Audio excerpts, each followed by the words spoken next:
Victor, this is Carolina Teague with the Las Vegas Sports Network, and it's perfect. In the final moments of the game, De'Aaron goes for the layup against OG instead of dribbling the clock out. I wanted to get your thoughts on that particular possession. I fell on the floor. I couldn't really see. I don't know. I just saw the block.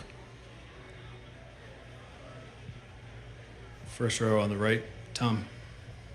On OG's tip-in, Victor, was there a breakdown as far as blocking out, or was it just simply a great play by him? I don't know. I didn't see it again. I was contesting the first shot, turned around and saw him up there. So that's all I can tell you. Fourth row on the right, Jared. Jared Weiss, The Athletic. Can you just explain how that thing fell apart in the fourth quarter? I think it began before that.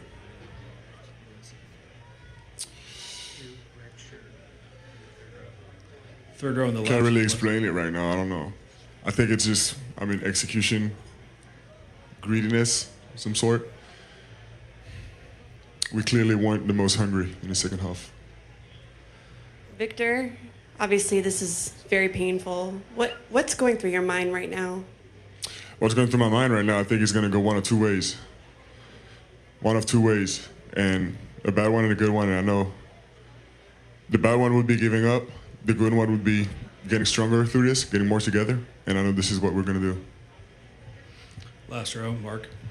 Victor, Mark Spears, ESPN's Landscape. Can you just talk about the emotions in the locker room afterwards and just what was going through your mind as you walked off the floor? I don't know about the emotions, but it was painful, of course. It feels like we work too hard and give up our leads, just as simple as that. It just hurts.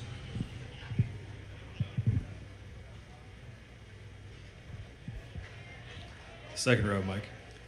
Victor, you had two really quick trips to the bench in the first half, and it looked like you weren't as strong at the end of the game as you were at the beginning. Did you wear down a little bit? What did you think of the substitution patterns as well?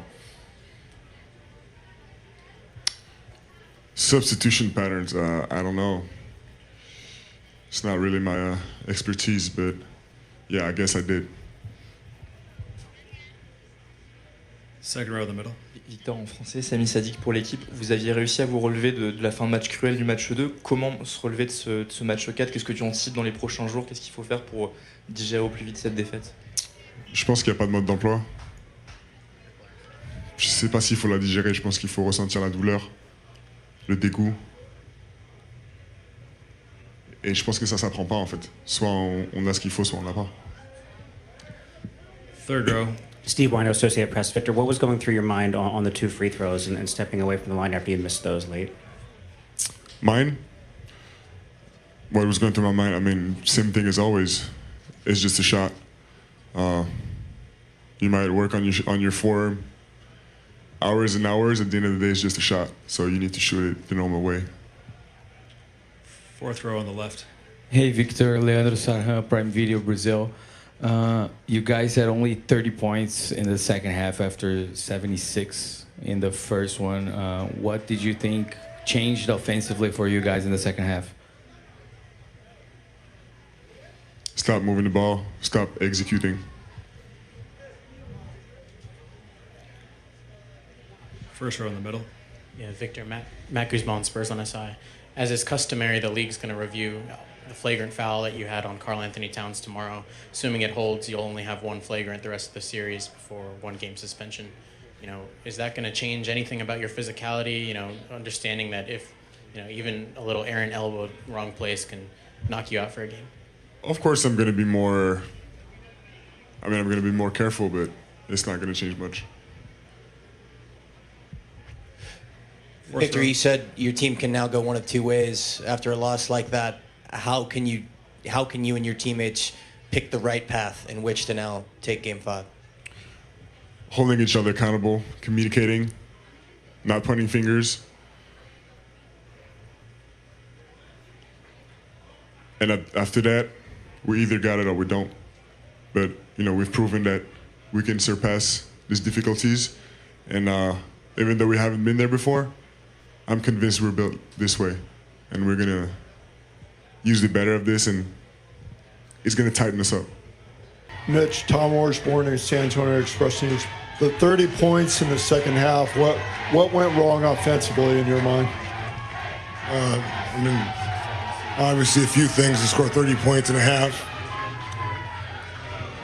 We got away from what got us the 76 points in the first half, just in terms of putting pressure on the rim, rolling after screens, running, continuing to find the paint, whether it's for ourselves or for a teammate. We got on our heels and, miss some shots, and then, you don't get as many free throws and high percentage looks when you play on your heels like that.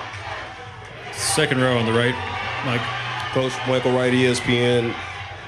This has been a season, like the regular season and the playoffs, has been just full of a lot of lessons for you guys. Where does this one fall? Yeah, I mean, at the top of the list, just in terms of obviously the circumstances and the stakes of what we're playing for, and to put as much good work into that first half as we did and get the lead that we had and not finish the job is fourth row, disappointing second, to say the least. Fourth row, second seat. Mitch, Nate Ryan, CBS San Antonio. At what point tonight did you feel like the momentum started to become a little too much to overcome? I mean, honestly, it's tough. You felt the momentum too much to overcome. I didn't feel that until the clock hit zeros. I mean, there was times where, again, I felt part of that third quarter, and then some part probably early mid in the fourth quarter again, where we got away from playing the brand of basketball that got us the lead, and then you saw the at times aggressiveness and the just conviction that we played with early on dissipate a little bit, and they made some shots, and that's where you felt the momentum a little bit. We just needed a few more tough-minded plays to finish the job. Second row on the right, Mike. Mitch, Mike Finger, San Antonio Express News. The two quick trips to the bench that Victor had in the first half with you guys with a big lead, did you feel like, I guess what was the thought process behind that? Do you feel like there wasn't a chance to get him more of a break early on? Yeah, no, he just kind of played his normal stint. I mean, he had a few more minutes tonight because we were trying to put the game away, but with two days after this and what was at stake, we wanted to win the game and try to put it away. Last row, Mark. Coach, any way just to describe how painful this is, this loss, and what did you say to your team afterwards? I mean, painful again, yeah, because we played so well. So that's a game where you sit there and you say, you had the type of first half you had, and you shot the ball decent, you played a pretty clean game, and then just kind of didn't finish the job and stop putting the energy in the right spots that got you that lead.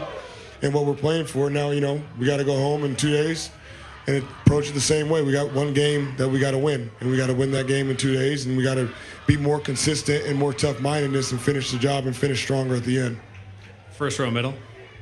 Hey, Coach. Fifi Frempong, New York Daily News. It looked like the game really turned well for you guys in the first quarter after Towns came out the game. Just what did you like in the looks that your team got from there, and then what did you see for you to make that challenge on him that got on the second foul?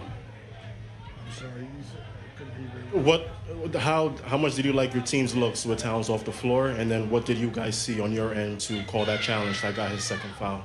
Yeah, I mean, I think he grabbed Victor or hooked him or something, but there was something there that there was an approximate foul, and if it wasn't, felt like Victor at least had a clean block, so that's why we challenged it.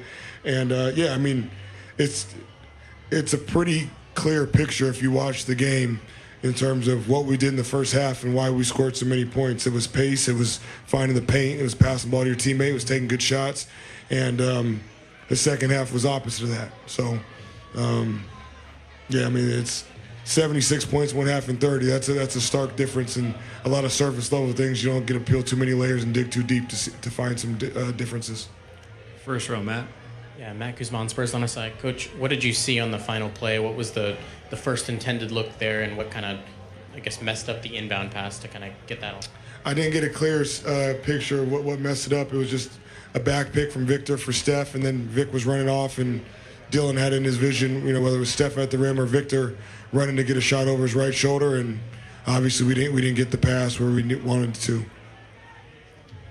On OG's tip in, was that just a great play by him come swooping in, or did you see a breakdown on blocking out on that?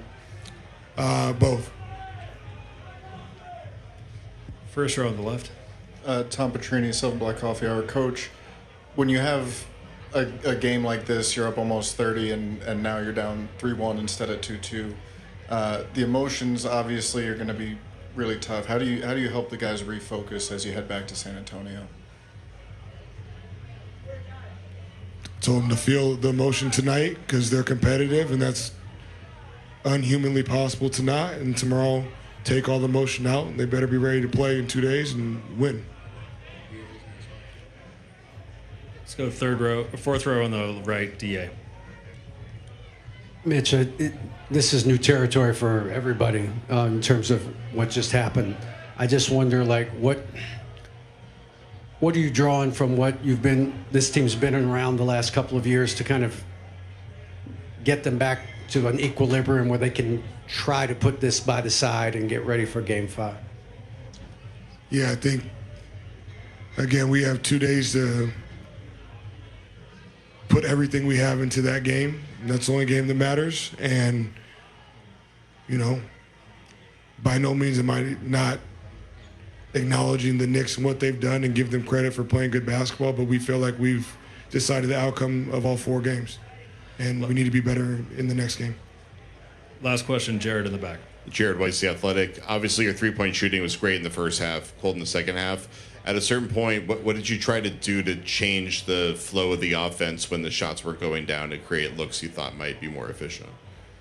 The same thing we've always done. It's just we need to continue to put pressure on the rim and touch the paint and crash, because you don't always make even the best three-point looks. We missed some really good shots in the second half, and so you have to continue to be tough-minded enough to play the brand of basketball regardless of the outcome or what the score is, and we did a really good job of that in the first half and not a good job of that at all in the second half.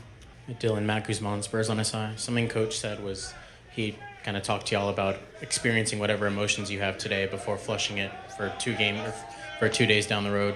How do you go about processing a loss like this? What's going through your head? What's happening in the locker room? I mean, we just lost about 20 minutes ago. I mean, ain't really hit me, but I mean, probably shock. But I mean, it's a whole lot more basketball to be played. I'm never going. After this is over, go take a shower, wash it off, and go get ready for Game 5. Most important game. Just gotta focus on the next 48 minutes. Fourth row in the middle. Hi, Dylan. Leandro Sarahan, Prime Video, Brazil. Just wanted to know from you, how's the feeling around the locker room? How was everything after this tough loss? I mean, we all definitely hurt. I mean, kind of gave the game up. Was up, 30? Hurt, I mean, angry. But, I mean, I feel like this is all fuel to the fire for us. And I think that we just going to go out next game with a sense of fire. And we just gonna focus on Game 5. I mean, can't do nothing about it now. Second row in the middle. Dylan, you had a tough loss also in Game 2. You managed to rebound. How can you rebound from this one? What are the next 48 hours looking for, in your opinion, like to forget this loss? I mean,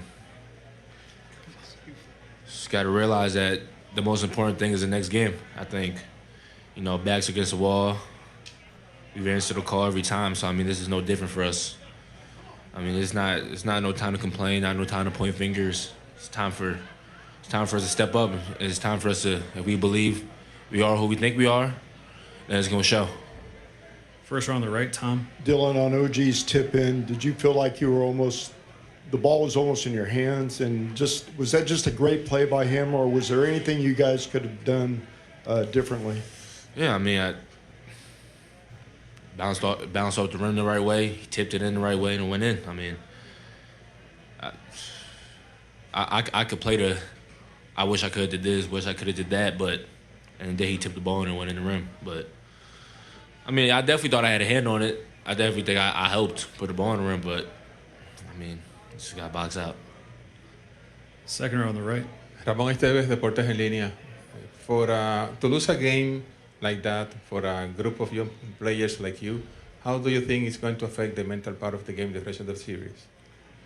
I mean, I feel like as a group, we don't really get into the mental thing, but I mean, for me, it's going a whole new fire. I feel like it's ignited in me in the sense of just gave that game away, and then if we gonna lose, I mean, we're not going out like that. We gonna put up a fight. We gonna keep swinging.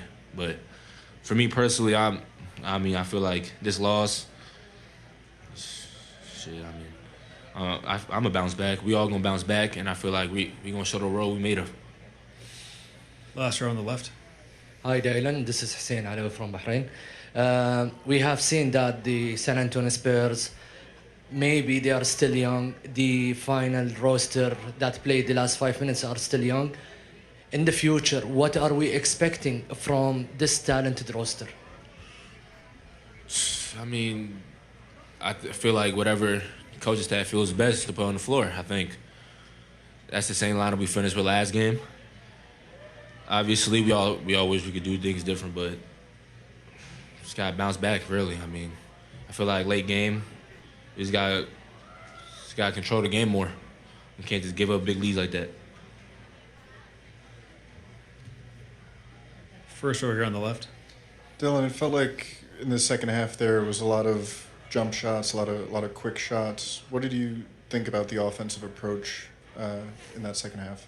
Yeah, I mean, we went away from everything we were doing. I think in the first half, a lot of shots went in, and a lot of tough shots went in. But really, that was because we was playing the right way, and I think we got away from that in the second half because of the lead. But we just can't take our foot off the gas. I mean, it's one thing for me to sit up here and say it, but it's another thing for us to go out there and do it.